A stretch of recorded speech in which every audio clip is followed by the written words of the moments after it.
Alright, picking up where I left off in the previous video, draft physics and such, responding to comments by, I forgot his name, it's a pretty simple name, John Adams. Yeah, really simple.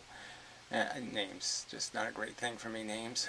Anyway, so I think we're at perpetual motion where I got cut off by the other camera, so I'm back on this camera. And the noise seems about the same anyway, so hell with it. I'll try to do better in the future. I have a ton of cameras, just can't find one that actually does everything correctly. Anyway, they all have something wrong with their flow of force. Anyway, perpetual motion due to shielding effects. Okay, so again, shielding is surface effects. And it's not about surfaces at all. The existence of PG would make it possible to construct a perpetual motion machine. Again, I don't know where you get that from. It's an external force. Clearly, the only perpetual motion you could have is in one direction, in. So yes, if you're on the outside, it's perpetual motion till you get to the center, and then it's not anymore. But you can make the same argument about gravity, right? If you're on the outside, it's all free energy going in. It's just you'll need a ton of energy to get the hell out. The same amount, coincidentally, as it used to go in. But it doesn't imply perpetual motion beyond the fact that, yes, as you're falling down, it's all free. It's the swimming backward. That's the part that's tough. So, no perpetual motion implied. Again, this is a violation of the laws of thermodynamics. So, I guess I just say it's a huge straw man argument. To even say that it would have something to do with shielding effects. It just, again, even in the Lesage 200-year-old version, the argument was it's a going in force, not a bouncing off of the big things. It doesn't bounce off the big things. It's bouncing off smaller things. And it's not really bouncing off, it's being absorbed for a period of time. Okay, so anyway, 13, binding energy. Binding energy of elemental particles contributes to their gravitational energy. Not really, it just spreads it. So contribution would be the wrong word to use in my opinion. It doesn't contribute any energy to their momentum. But there's a spread it, and the same thing, any force. You can imply some sort of action because of the force and sense of even the shielding argument. If there was two elements that were lined up and the force is coming this way, well, clearly it can hit this force, and the force between those two forces will force this one to move, and then that'll force this one to move. So the fact that atoms are bound by force is a fact. The fact that you already know thermodynamically that you can't do something in one region and it just stays there. It will creep into everything else. The vibrations, the jiggle, as Feynman would say in his video, jiggling. The coffee jiggles, it jiggles the cup, it jiggles the table, it jiggles the floor. There's no binding problem, which is not explainable by PG. Of course it is. PG is telling you the forces between the little bits are actually part of the PG. So it's perfectly sensible. More force on one side, less force on the other side, something happens. It goes somewhere. Origin. There is no consistent explanation as to where the particles come from. Well, where did bent space come from? I mean, you just say, well, we'll invent some other kind of thing that we don't have to account for because it's really invisible. Okay, so yeah, your thing is double invisible, so you don't have to account for anything. And because mine's only one invisibles, I have to somehow explain it. Just a cheat argument. Why the universe is constructed the way it is isn't really the question. We can assume it has some structure we're not going to be able to follow the footprints and get to. We're not going to be able to go into the ocean, or we can't go back in time and go dig up some missing links, because we'll know where they are then. Can't do it.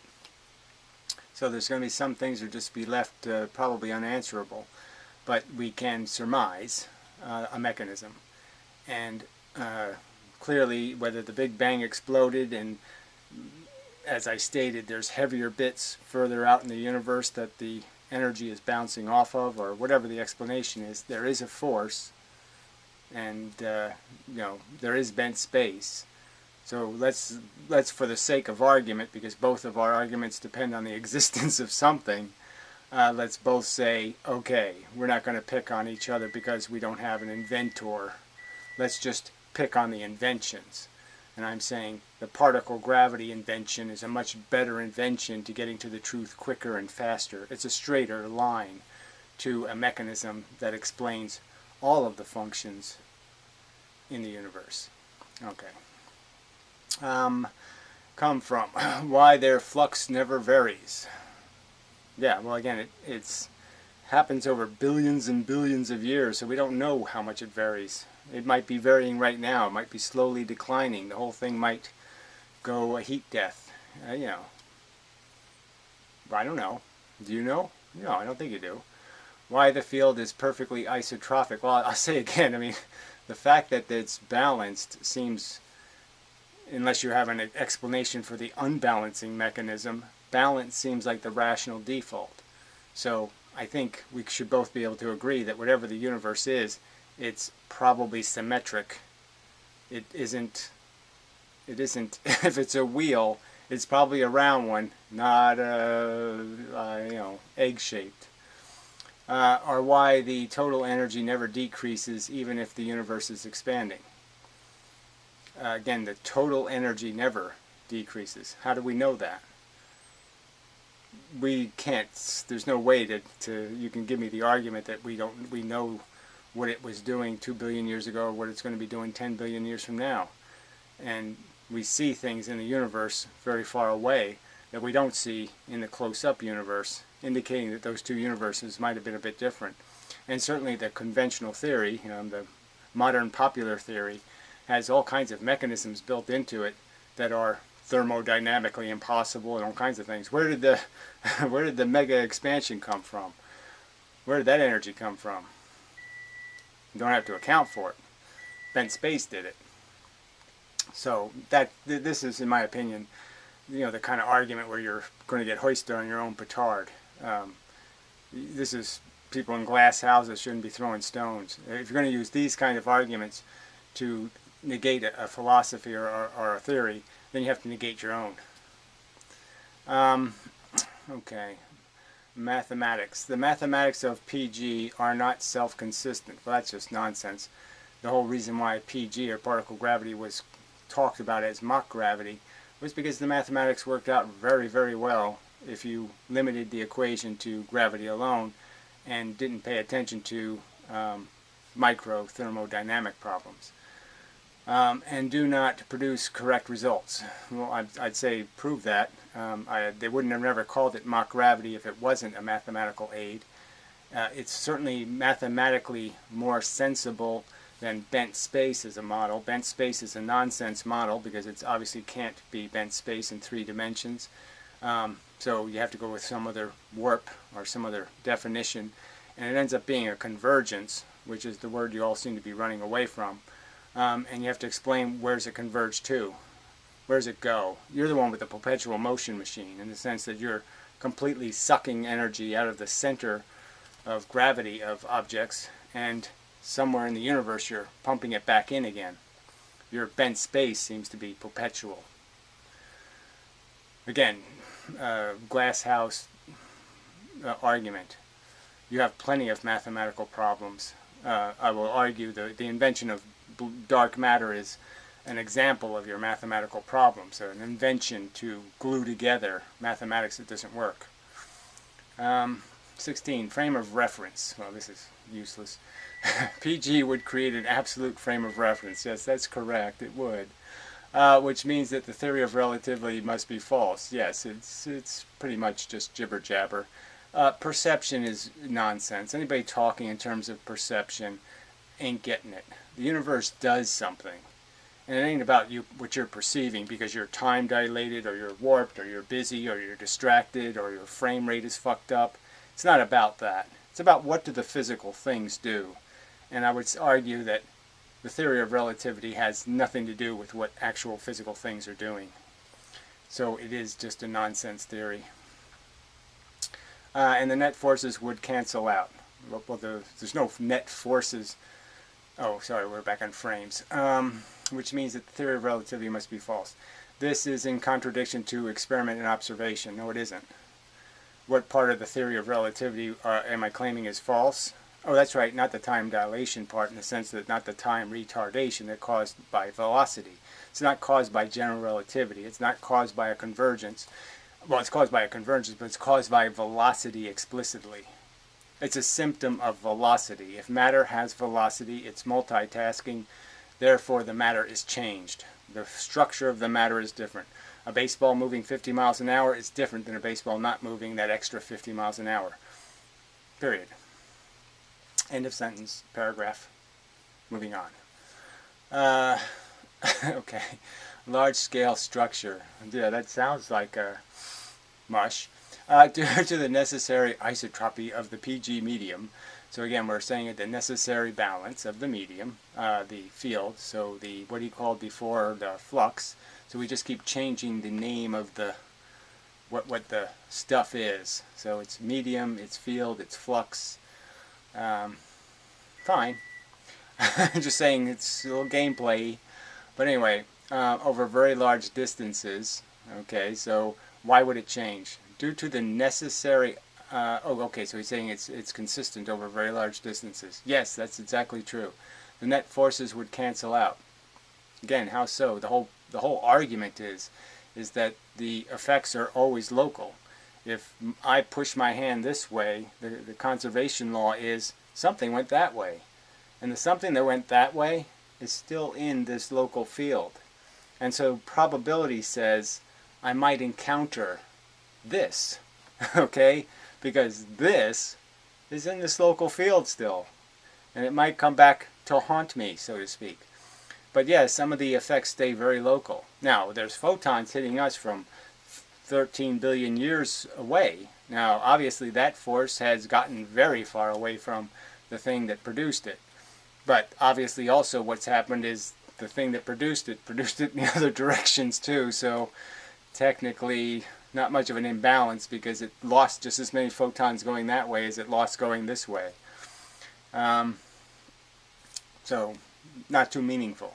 So there's no debunk here. There's no problem to be resolved. Large distances don't change it anymore. They don't mean that forces cancel out any more or less until you get to the biggest picture of the universe, and then you still have to explain what's producing anything. We don't know those answers. You want to say you do? I've described it as a smoke ring from an explosion, and it gets bigger and bigger and bigger as it dissipates. And inside that smoke ring, it's very isotropic. There's a certain consistency of temperature and fun, you know. And so they're all in a little special universe, a special world. And maybe that's the only part of the universe we're seeing, is a piece of the smoke ring. We don't even know the real nature of the thing we're caught up in. But anyway, I'm just saying, you think you have absolute answers and can negate a theory because of a catch. And it's the same catch I could apply to your presumptions. So what's the point? How does bent space go forever? How does it pull on stuff forever? Do the same thing to you. This does not explain the large-scale structure of the universe. Well, it says you. It explains the tiniest thing in the universe moving, the tiniest material thing, and it explains the biggest things moving. It's the same force, and for every single object, it's personal. For every single object, it looks like it's heading right for me. Now, obviously the whole force isn't heading right for me, but every bit that hits me, damn, it was heading right for me. Even from 15 billion light years away, a little photon hits me in the frickin' forehead. It's like, you did that on purpose, you bastard! No, it didn't. But that's how it is for me. It's always going to affect me personally, and it's always going to be balanced unless you think there's a big broom sweeping the universe from one side. So yeah, there's an indication that the universe isn't moving one way. Yeah. So, again, symmetry would be the default presumption. That would be my argument to all these things. The default presumption of logical presumption would be symmetry. Let's see, net forces would cancel out. This does not explain the large-scale structure of the universe. Okay, yeah, well, it certainly does. The universe is doing it more obviously. I mean, I don't want to be obvious in my response, but if you look at the big universe, what is it? Particles crashing into particles. It duplicates the process pretty obviously. And it seems kind of balanced in terms of the mass's distribution, indicating the forces must be fairly balanced in the universe. Alright, non-existence, 18.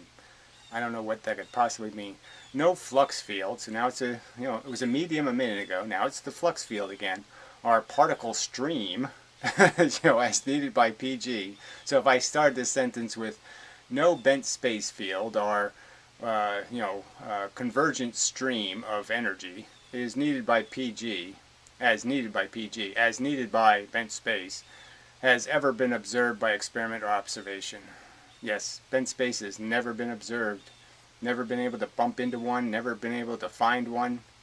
Even when it's hurling things at half the speed of light towards each other, we still can't find any of that stuff. So, doesn't mean anything. Obviously, we have experiments. I'm fairly convinced something pushed this battery from this location to this location. I'm fairly convinced that's what happened. Now, you think some sort of converging space-time warp happened and the battery slid down the geographic lines, it's a geometric movement. The geometry made it happen. I'm saying, no, little bits, more on this side, less on this side. This went this. It's a really good experiment. I mean, I don't want to suggest you try it yourself. I mean, maybe it's dangerous, but it sure does illustrate some kind of force. So, as Einstein would say, it's one hell of an experiment, dropping a lead weight on your toe. Yes, it's one hell of an experiment. Yes. Finding the nothing. There you go. I found some of it. Okay. So I guess I'll read some of these other people's comments. It might be a headache, though. Just wanted to point out something out. The laws of thermodynamics, so this is Luke Allen, even if they stand the test of time, do not prohibit perpetual motion machines. Well, they sort of do. That isotropy word does. So I'm just saying the idea that it's symmetry. So unless you can show that there's initial non-symmetry, okay, perpetual motion is kind of outlawed. You can't go forever in one direction. You can't, it's the equal but opposite reaction is going to get you. The obligation to pay your force acquisition back, theoretically, will catch up with you. Well, I don't know. Let's see, perpetual motion in the sense of what? Shooting bullets in space? I mean, one could argue, yes, we can shoot photons across space, and it's sort of, well, that's perpetual motion. Look, it just kept going forever. But it's not the idea of a perpetual motion machine, which is the idea of taking something that you could reverse. I mean, if you can't reverse it, it's really not perpetual energy. So maybe that's the better word to use. It's not perpetual energy. So maybe that's the problem here. They should have used the word perpetual energy instead of perpetual motion. Because perpetual motion always sort of implies the full circle. And you gain the entire full circle over and over again. That's not possible. The full circle. The going up and then going down and having extra to go up again. That doesn't happen. Alright, although I personally, perpetual energy machines are perpetual energy machines. So he says the words perpetual energy. Well, no, you're not going to do that. You can't do that. Perpetual energy requires you to do both and then start over again. Although I personally do not believe such things have been man-made yet. Well, there won't be universe-made either. The universe hasn't made any perpetual motion machines. The sun does expend itself. It's killing itself, producing photons. It doesn't cost anything to do gravity, because obviously that's coming from the external world, just like with a magnet. Magnet can do magnetism forever, because it doesn't consume any of its energy to produce it. It's just filtering what the universe is pushing through it. So it's just segregating the red and the black, and that's doesn't require any energy. So magnets don't get hot, magnets don't burn anything, but suns are creating photons. Now if you stop the sun from creating photons, then you'll say it's not making energy anymore. It's not doing anything, so it's not perpetually anything. It's not doing any perpetually energy thing. But it's obviously not perpetual energy. Sunlight isn't perpetual energy. The fuel runs out. Alright, man-made yet.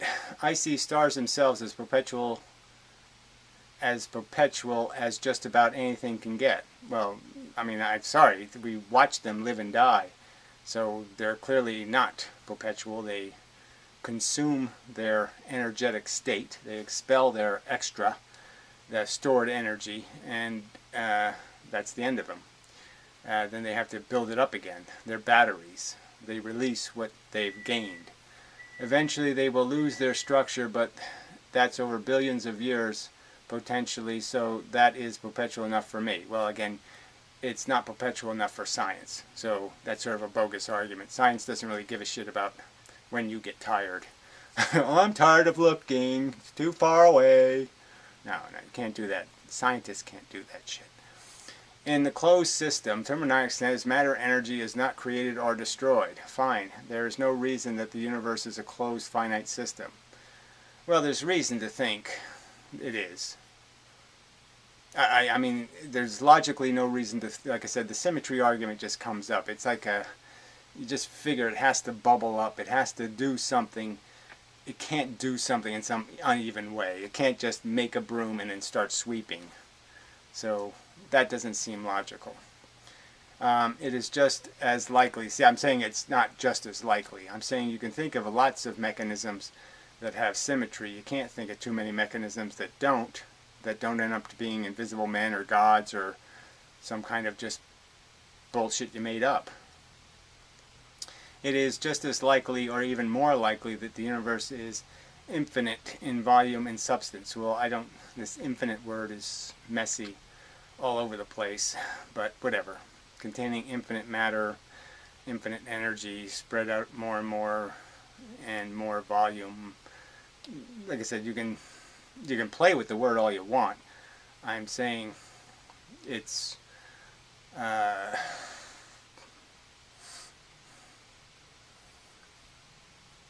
sort of the end of the conversation, I guess. I mean, if you want to end a conversation, say infinite, because yes, that sort of ends the conversation, because you really can't do anything with that.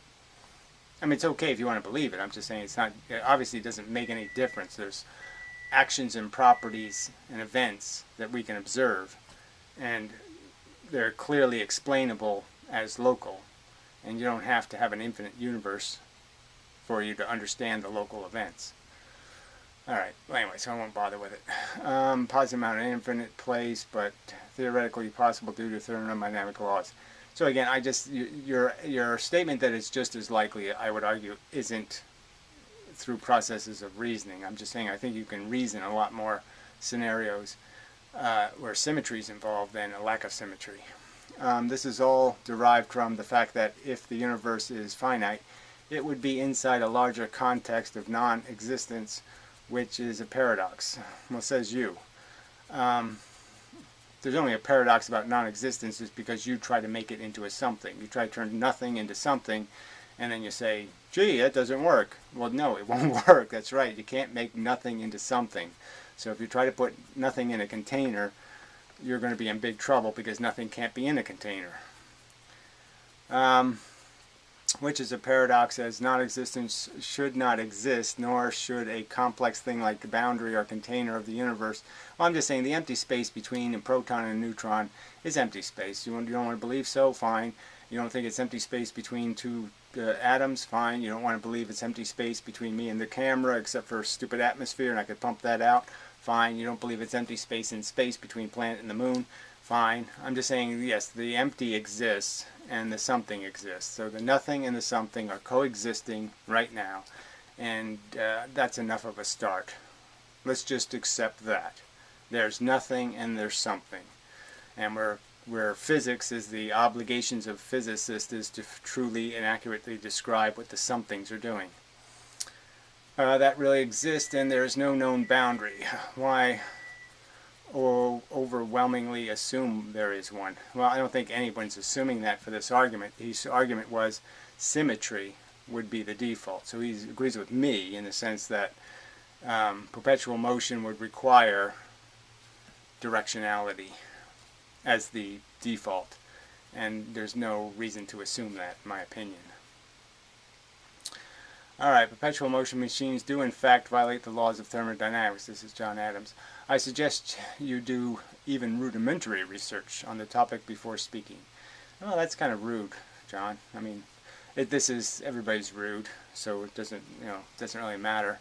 But, I mean, clearly he's arguing from a premise that you can't say it's impossible. You can just say logically, we can make the argument that, like, say the universe was hot tar and it bubbles. It would be kind of stupid to say it bubbles crooked. You would assume it bubbles round. It's just kind of the way things work, or square, or something with symmetrical geometry. But anyway, so you could just say, I don't think so, buddy. Be a little bit more polite. Luke Allen. Conservation of energy is completely maintained if the quantity of energy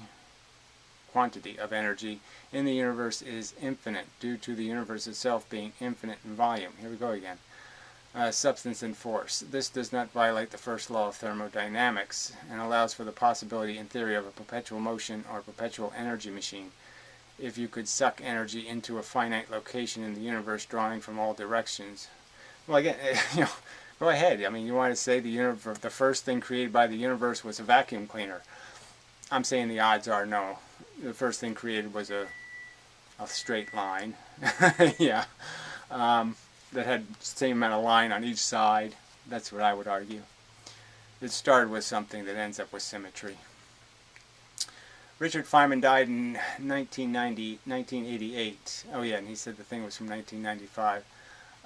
But it released, so the book was released in 1995, right, with the Feynman lecture, so you should have just said that. But I believe I saw his lecture on the strong nuclear force, I think is what you're applying to. I mean, it really wasn't about particle gravity, but it really was incredibly convoluted stuff, all kinds of those super collider particle talk. So I wasn't too impressed. It sounded like a lot of word salad. Anyway, interesting article, WRT, gravitational aberration. I don't know what WRT means, but whatever. This is parapolylogic. YouTube won't allow me to post a link. Well, it sort of will. I just have to pull it out of the spam folder. Does gravity travel at the speed of light? Oh dear. Oh, he's got a whole bunch of crap here. I don't know if we're going to bother reading it now. To begin with, the speed of gravity is not measured directly in the laboratory. It doesn't need to be. The point is the math works. If you put the speed of light as we know it in the math comes out better.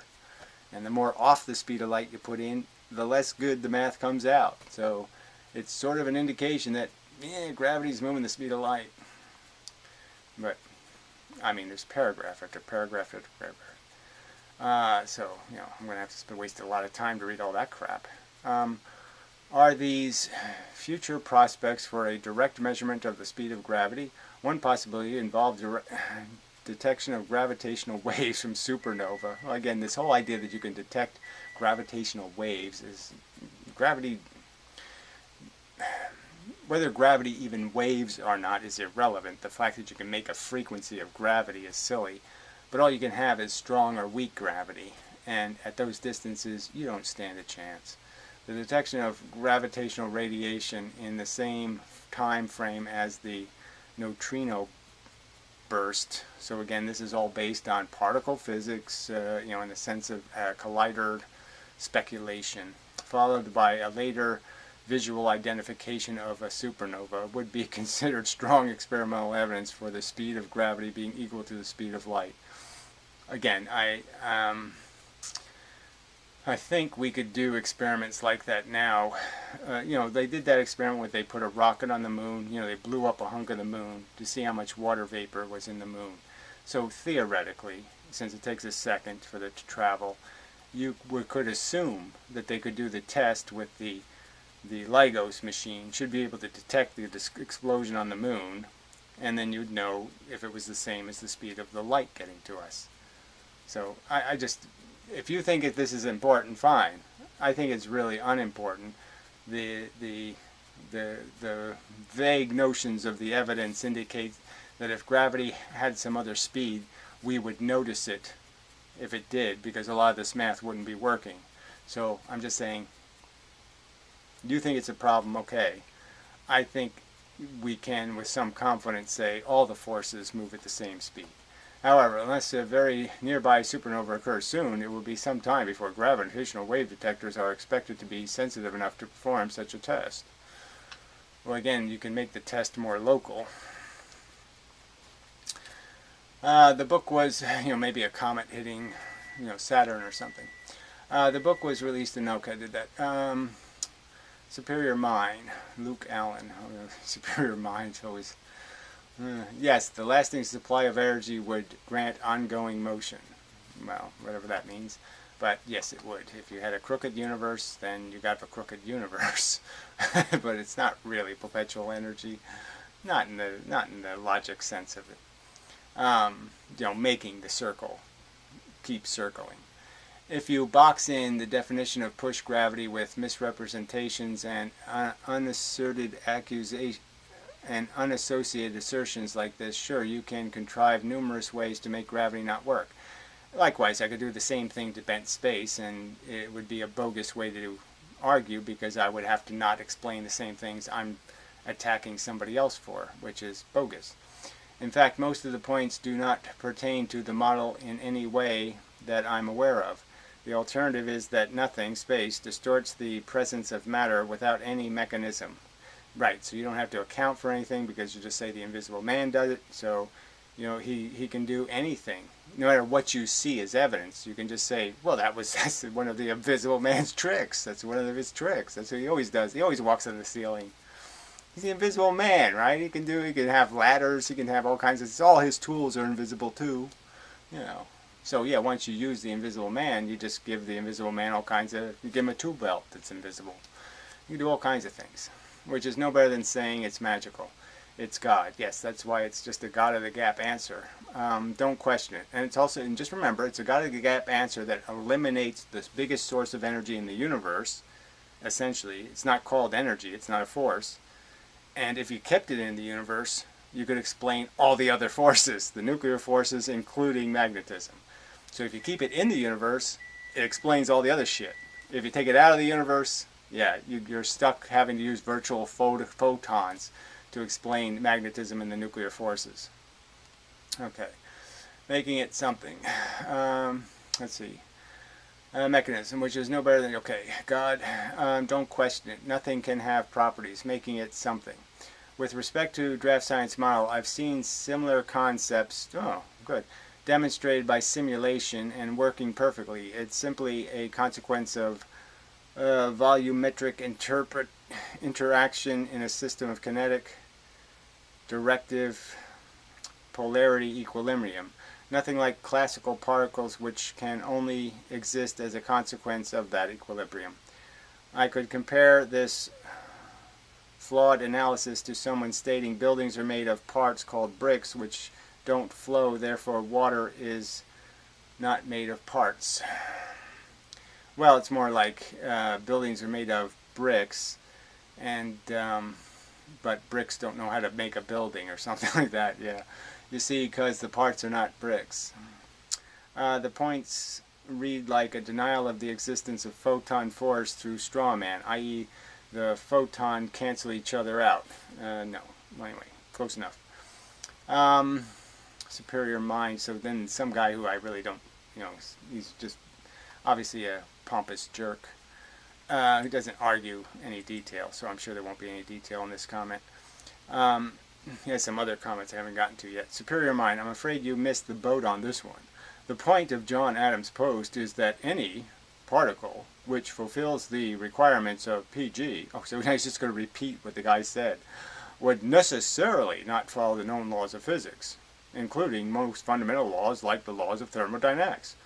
So it just pompously and arrogantly stating what is obvious, by obvious perception, a totally unaccountable statement of fact. I mean, you have no evidence that you've considered every possible theory. And you have every possible arrangement of matter, and you have decided none of them work because you analyzed every one of them. Amazing. This is the kind of arrogance, though, that's just, this is the definition of physics. It's something seems like something. No, the two-slit experiment, look, it makes lines in the right places. It's a wave! Oh yeah, the single slit does that too? No! Huygens! This is just bullshit. I mean, it's childish, preposterous exaggeration. And he starts off with, any theory which violates the law of thermodynamics, right? So he claims it violates it, yet he has no evidence that it violates it because he doesn't have enough imagination to figure out what a kinetic is. Amazing. Is automatically dead. Yes, well, your claim, I mean, obviously Einstein's theory violates thermodynamics. Everything going in, where's the going out force? Where's the equal and opposite reaction? Oh, that's right, it doesn't exist. Till later. Yeah. Till we decide to put it back in the universe. Shit. Thermodynamics is automatically dead.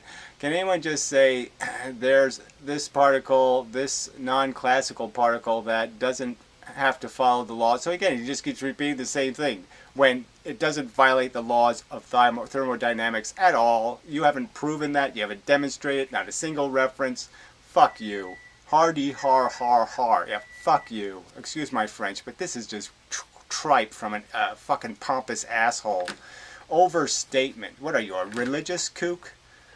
But that doesn't mean you're doing science. You're not doing it. Hardy har har is doing science. Douchebag. Fuck you. I know you don't like that. You know, I despise arrogant, pompous little pricks who just repeat what somebody else says when they haven't demonstrated with a single bit of attention. They haven't paid a single bit of attention to the question, and they're just going to spout what Mommy said. Mommy said it violates thermodynamics. Mommy says so. I know you want to be known as having been on the bandwagon of the next big scientific breakthrough, but well, you're not going to be on it, so clearly I'm going to have you being pissed on, fucker. But the truth is, scientists are much more careful. Well, that's the whole point being made by many of these videos. There's no evidence of any of this carefulness anymore. Yes, Newton was careful. Yes, Madame Curie was careful. Lots of people were fucking careful. You assholes are not careful. You just talk way past your knowledge and way past your fucking experiments. Way past your experiments. More careful than you are, and they don't believe in the laws of thermodynamics because everyone says it is. No, it's because nobody has ever seen anything in the universe which violates the laws. Well, again, there is no violation. That's just your bogus claim. So, again, prove it. Show me the violation, okay, under the rules presented. Show me where a pool table violates the laws of thermodynamics. Show it to me, idiot. And we never will, most likely. I'm 999.999% sure. Well, guess what? I might not be that sure, but I'm damn sure you're an asshole. Okay, that I'm sure of. So I might not be sure of my physics to that percentage. Not all of it. Okay, 90s for a lot of it. Definitely 90-something for the push. But I'm 100% sure you're an asshole. Jeez. I really hate this planet of assholes. assholes. Alright, I don't even know if I want to get to this one. Potus interruptus and such. I don't even know what that means. Jackal Lowell equals Potus interruptus equals fucky Uis. It's Lisa of some kind. I guess girls just, maybe they just can't do anything serious. Anyway, James McGrin, or they've never been taught to, that's all. You know, been poorly trained in the art of being a human. So James says, I know you're trying to get something accomplished. Me too. Well, again, you're not addressing my argument. My argument is, you're wanting attention. That's what it comes down to, not me. And I took some time out of my busy day to watch your videos and give you some positive feedback. Well, again, that's fine. I think anybody who has a curiosity about physics ought to watch my videos, quite obviously. But I'm not going to thank every one of you who does. I'm just not going to do that. I'm making an argument against a religion. I don't, I'm not doing it for your benefit, in a sense. I'm doing it for the benefit of all of mankind, not you personally. I thought maybe you might want to return the favor. Silly me. Yes, it was kind of silly. I'm busy. And I don't need distractions right now. And I explained why I think it's a great conversation to have when I'm done getting my job done first. Okay? But until then, it's just distracting from a very difficult mission. I have an incredibly difficult mission here. And I don't need to start talking about other subjects. I mean, I love to talk about evolution. You've made some cracks. I should read your Puro cracks. You say I don't understand human evolution, douche. I mean, I challenge you on that subject. Go ahead, propose some of your evolution. Let me hear, make a video on human evolution that you think I've got wrong. Go ahead, Einstein. Because, yeah, I'd like to, I'll rip you a new asshole on that subject. You people, you're phantasmagorical. Humans have magical powers. No, they don't, douche. They're just bugs with a little bit of information. Yeah, I went to Google discussion board and linked and said, clearly you're very busy. He says, well, yes, I say I put my pants on 2 legs at a time. Ha ha ha. But again, yeah, I'm very busy, and I don't have magical time powers. So yeah, I'm not gonna spend a week getting up to speed on all of the chemical interactions possible for the water molecule. No, I don't, go find somebody else who does that for a living. I don't do it for a living. So it's really not a subject I can have a conversation about because it's too specific. But again, you just keep harping on this. So he harps on another comment. So you have an argument, not an advanced theory, question mark. Why are you equivocating semantics? It's not semantics. I'm just pointing out to you that you're the guy who thinks you're part of the white race or something, right? You got some sort of superiority notion in your head. I'm just arguing the fact that this was sitting there and I discovered it, and I'm not making the argument that I had to do anything special to discover it except not be an asshole. This makes you seem petty. Well, I'm sorry, it makes you seem elitist. Then you refer to it as Ken Wheeler talk. Well, it is in my opinion because it has some of the same structural problems. It is so immature to just deconstruct somebody's choice of verbiage. Well, I think that's the only way you really can make an argument is to first understand what words mean and their implication. Really, it's childish, petty. Says you. Fuck you. I don't need this lecture, shithead. I actually thought you might be flattered that somebody might want your opinion on a different part of physical reality. Well, you didn't even introduce it like that. You introduced it as, well, look, I'm having arguments about reading this stupid chart. What do you see when you read it? And I honestly read it and said what I saw, fuckhead. And then you complained about that. And I even said in the video, yeah, I don't got a week to become an expert on water molecules. It should have taken, it takes 5 minutes to understand water molecules. Oh, okay. It should have taken 5 minutes to weigh in on the issue. I mean, amazing. And I did weigh in, you stupid cunt. I apologize for interrupting your precious thought process. Well, you're not apologizing, are you? You're just fucking dumping more crap on me, aren't you? It's not a fucking apology, you fucking goddamn son of a bitch. You're just going to whine forever? Look, this goes on and on and on. Yeah, fuck you and your agenda. It's not my agenda. Fuck you. Jesus Christ. Yes, go find somebody else to discuss water molecules. I'm fucking busy!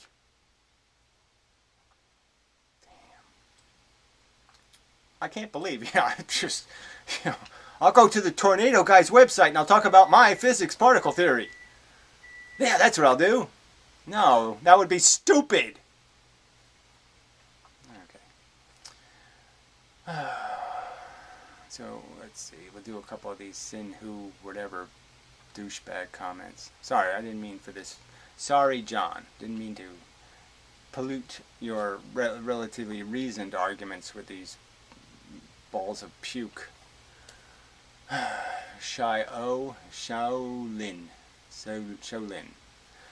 The comments aren't very scientific, unfortunately, so that was quoting me.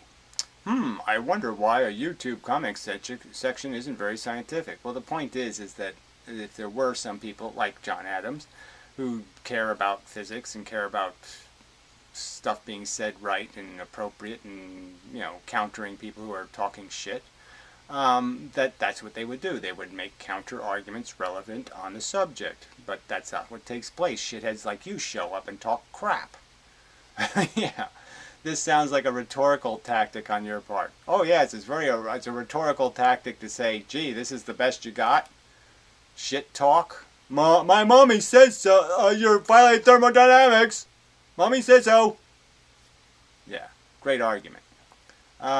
Probably it's aimed at making it seem like your ideas have not been challenged previously like 1,000 times. So again, the idea of a polarized particle gravity that unifies all of physics has been previously challenged and debunked by some magically fantastic argument that your mommy made. I just can't say fuck you loud enough, so just imagine I said it as loud as the universe permits. You piece of shit. Same asshole. These people who have to just keep typing and typing. I feel like every one of your arguments is an argument from emotion. No, every one of my arguments is an argument from fucking reason. Which is funny because you accuse everybody else of that. No, I accuse them of making arguments from preposterous overstatement. The argument from Mommy said so. I think she did some experiments. I'm pretty sure they were all encompassing and included everything, so the experiments have been done, it's all been proven. My mommy was watching. That's what your arguments are, retard.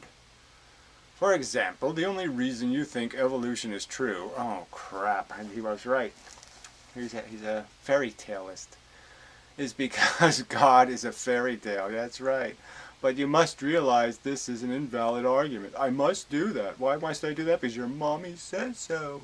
And God fucked her. God was very close to my mommy. You're actually getting the argument backward. No, I'm not fella. Fella, he actually says that. Evolution appears to be true, so there probably is no need for a God to have created life forms. It's evolution, therefore no God, rather than no God, therefore no evolution. It doesn't matter, you can do it either way. Completely unaccountable fantasy story is always worthy of taking a dump on. As soon as they start talking about, and the Papa Bear, well, yes, you could just say, toilet, throw that one away, bad theory, bad touch. You argue from the premise that quantum theory is wishy-washy, hopey, whatever, changey mush, therefore must be not true. I argue that it's a convoluted pile of unaccountable premises for which create all kinds of paradoxes for which they run away from, like the Huygens principle, for example, that can't be universally applied because It breaks everything if you do it fair. If you apply it fairly, equally, it doesn't work. But really, that's backwards. Like the creationists, you start with the conclusion. You want then to work backwards, looking for any reason at all, good or bad, to accept that conclusion. Well, it's obviously just the opposite. I'm the one saying you're full of shit, asshole. Oh, amazing. When the right way to argue, the scientific way, is to look at the facts and see what they might bear out. Well, and where have you done that? You don't cite facts, idiot. You just make declarations of fact. You say you know what the facts are. And your facts are and can be proven to be completely non-factual. That is, based on no evidence but your own confidence. Period. And that can be demonstrated.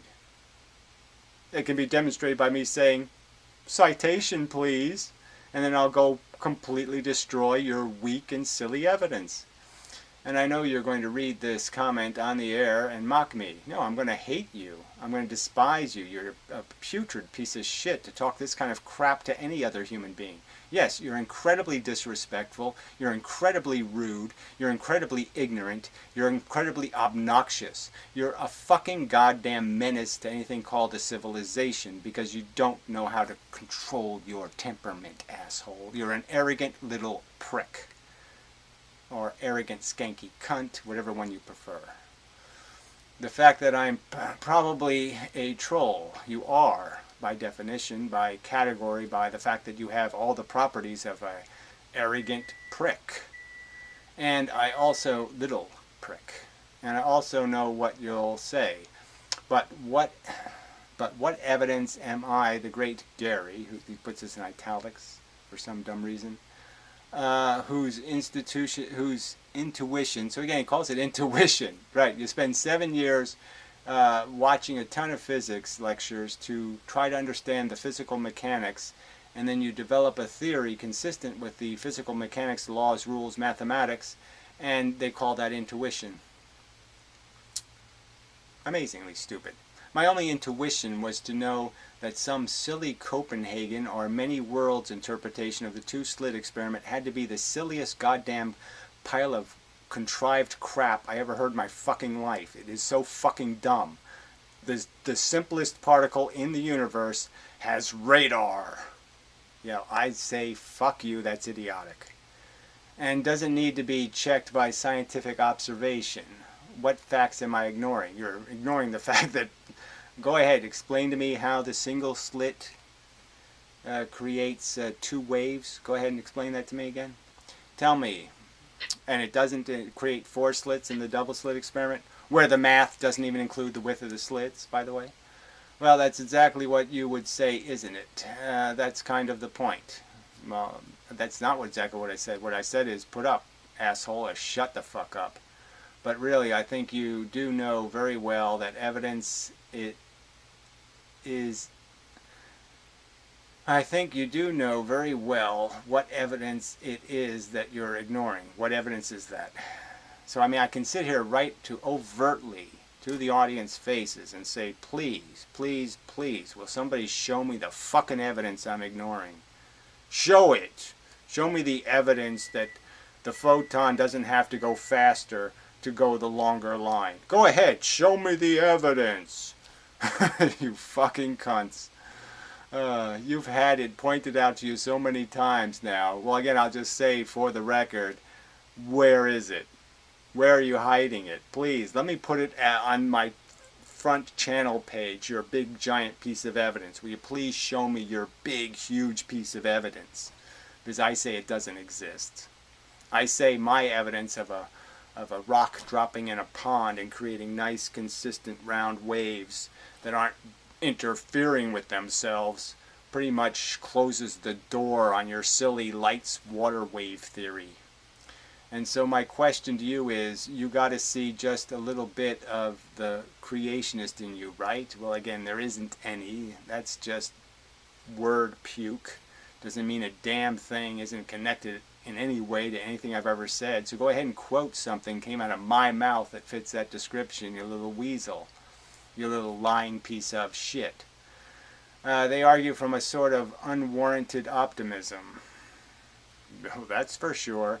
and you argue from pessimism. Well, realism has to be somewhere in between, and so you want to say that mine is pessimistic. You can go ahead and say that, but it's your subjective impression because you haven't demonstrated what pessimism is compared to what the right answer is. You know how much torture is the right amount. I'll tell you exactly how much torture, I'll tell you exactly how bad your cat can die, and it's okay. Because I know the right answer. I know exactly how long you should go to the nursing home and how many times you should puke your dinner up and on yourself. And I know exactly how many times is just the right amount so you don't ruin your life. You know the answer, do you, fucking butt shit? No, you don't know fucking butt shit, you fucking butt shitter.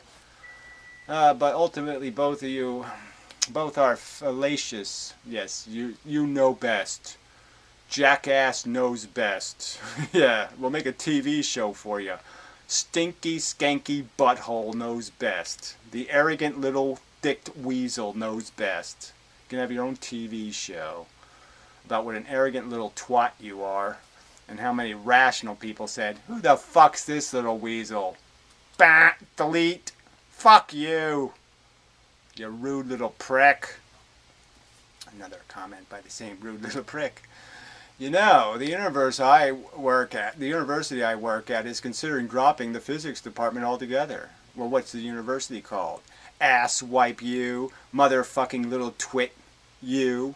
You work there, then it must suck. It must be the shittiest fucking university in the fucking country. If they hired a motherfucking troll like you, it's got to be the University of double fucking triple suck. The suckiest shithole on earth is what it's got to be. Why don't you name the fucking jackass university that would give you a fucking paycheck for being a fucking time-wasting douchebag troll? So of course they're dumping their physics department because there's nobody rational at the University of Shithole. Jeez. To deal with low funding. Yes, why would they fund a university that has ass wipes working for it? They're keeping the gender studies department, right, because you're a skanky cunt. That must be what they're keeping you. They pay you to sit on the fucking table and imitate a perfectly skanky cunt so they can figure out how to, treat skanky cuntitis. Because you're such a skanky little piece of shit. Oh. They're keeping the gender studies department. So this is evidence of something happening worldwide? No, it's not happening worldwide. There's actually physics universities being built in China all over the goddamn place. The world is interested. Unlike your stupid little cunt dumbasses who hired you, right? You shouldn't have a job in any serious place on earth. I doubt that you do anyway. I think you're probably a fucking liar. Yeah. So your argument that physics are duping the public and ivory towering physics in order to keep their paychecks coming is counterfactual. Oh, do you have actual factual data showing how CERN is defunded and how Berkeley is defunded? How their laser program is defunded? They just spent a big giant pile of money making more Ligoses, jackass. You think they're getting defunded? Fuck, you're such a shitty, stupid, ignorant troll.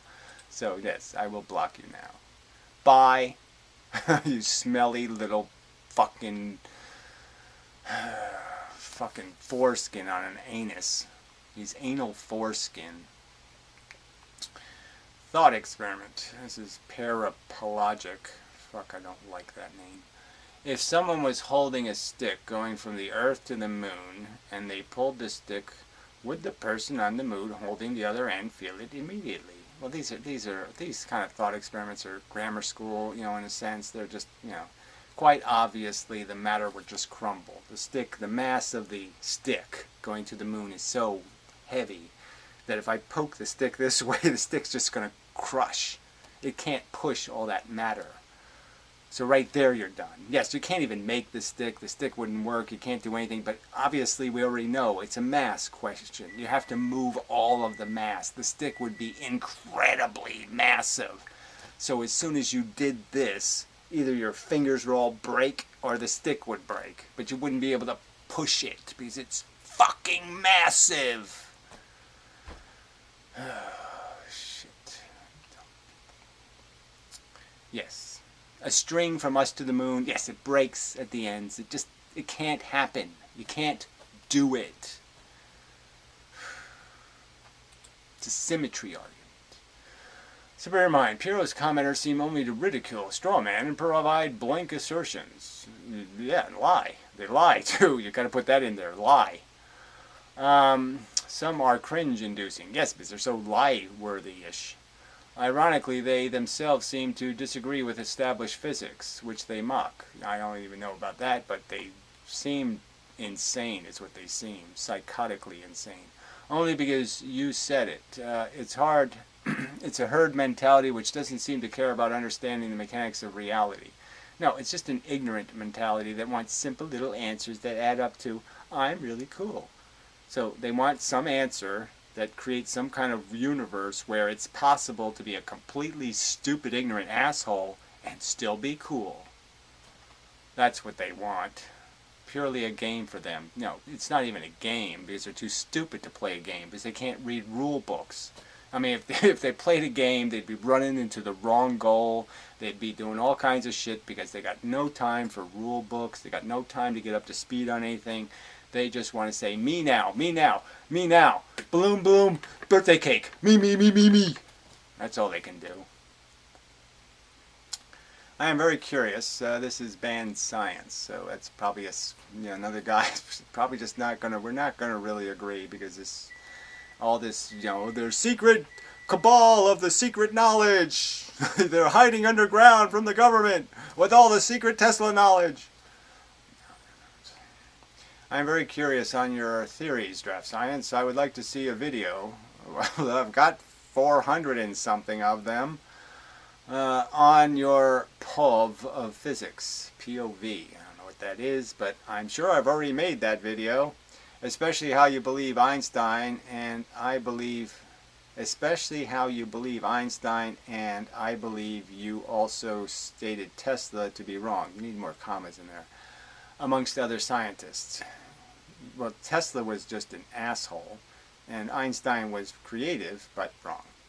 I'm not saying you're wrong or right. I'm just curious on your views. Well, I guess I got over 400 videos on this channel.